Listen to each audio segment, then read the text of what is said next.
अथ पञ्चमोऽध्यायः कर्मसन्न्यासयोगः। अर्जुन उवाच सन्न्यासं कर्मणां कृष्ण पुनर्योगं च शंससि यच्छ्रेय एतयोरेकं तन्मे ब्रूहि सुनिश्चितम्। श्रीभगवानुवाच सन्न्यासः कर्मयोगश्च निःश्रेयसकरावुभौ तयोस्तु कर्मसन्न्यासात् कर्मयोगो विशिष्यते।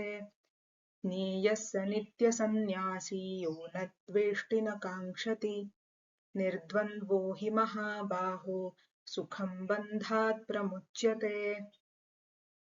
साङ्ख्ययोगौ पृथक् बालाः प्रवदन्ति न पण्डिताः एकमप्यास्थितः सम्यक् उभयोर्विन्दते फलम्।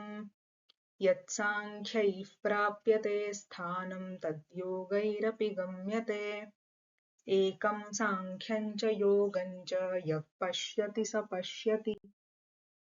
सन्न्यासस्तु महाबाहो दुःखमाप्तुमयोगतः योगयुक्तो मुनिर्ब्रह्म न चिरेणाधिगच्छति। योगयुक्तो विशुद्धात्मा विजितात्मा जितेन्द्रियः सर्वभूतात्मभूतात्मा कुर्वन्नपि न लिप्यते। नैव किञ्चित् करोमीति युक्तो मन्येत तत्त्ववित् पश्यन् शृण्वन् स्पृशन् जिघ्रन् अश्नन् गच्छन् स्वपन् श्वसन् प्रलपन् विसृजन् गृह्णन् उन्मिषन् निमिषन्नपि इन्द्रियाणीन्द्रियार्थेषु वर्तन्त इति धारयन् ब्रह्मण्याधाय कर्माणि सङ्गं त्यक्त्वा करोति यः लिप्यते न स पापेन पद्मपत्रमिवाम्भसा।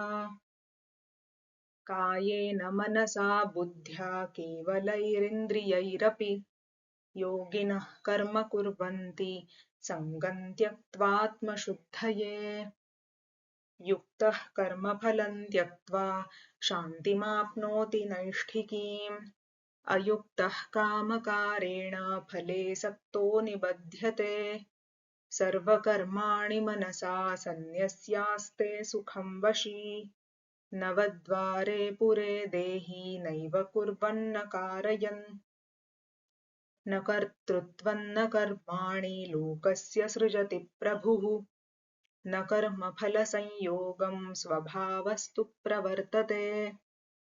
नादत्ते कस्यचित् पापं न चैव सुकृतं विभुः अज्ञानेनावृतं ज्ञानं तेन मुह्यन्ति जन्तवः। ज्ञानेन तु तदज्ञानं येषां नाशितमात्मनः तेषामादित्यवज् ज्ञानं प्रकाशयति तत्परम्। तद्बुद्धयस्तदात्मानस्तन्निष्ठास्तत्परायणाः गच्छन्त्य पुनरावृत्तिं ज्ञाननिर्धूतकल्मषाः विद्याविनयसम्पन्ने ब्राह्मणे गविहस्तिनि शुनि चैव श्वपाके च पण्डिताः समदर्शिनः इहैव तैर्जितः सर्गो येषां साम्ये स्थितं मनः निर्दोषं हि समं ब्रह्म तस्माद् ब्रह्मणि ते स्थिताः। न प्रहृष्येत् प्रियं प्राप्य नोद्विजेत् प्राप्य चाप्रियम् स्थिरबुद्धिरसम्मूढो ब्रह्मविद् ब्रह्मणि स्थितः बाह्यस्पर्शेष्वसक्तात्मा विन्दत्यात्मनि यत्सुखम् स ब्रह्मयोगयुक्तात्मा सुखमक्षयमश्नुते।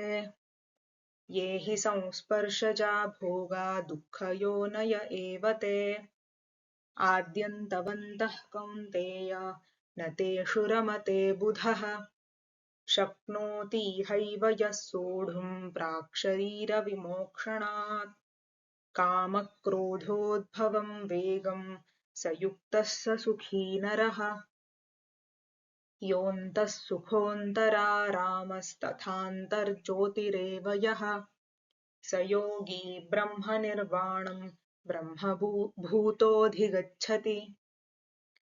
लभन्ते ब्रह्मनिर्वाणं ऋषयः क्षीणकल्मषाः छिन्नद्वैधा यतात्मानः सर्वभूतहिते रताः कामक्रोधवियुक्तानां यतीनां यतचेतसाम् अभितो ब्रह्मनिर्वाणं वर्तते विदितात्मनाम् स्पर्शान् कृत्वा